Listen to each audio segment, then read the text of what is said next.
Ako si Yash. Malapit na ako yumaman. Kaya tara, samahan niyo ako.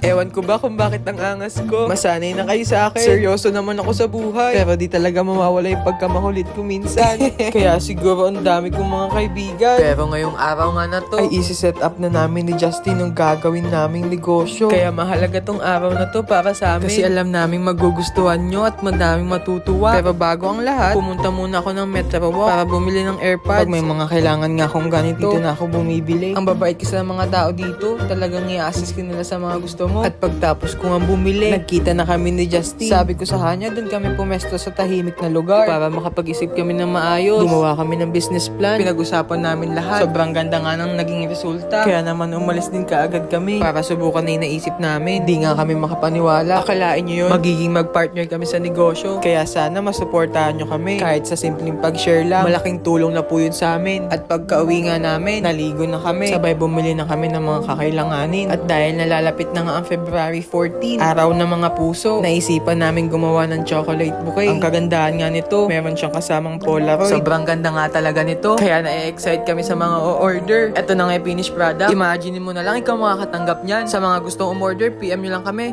Yun lang. Bye-bye!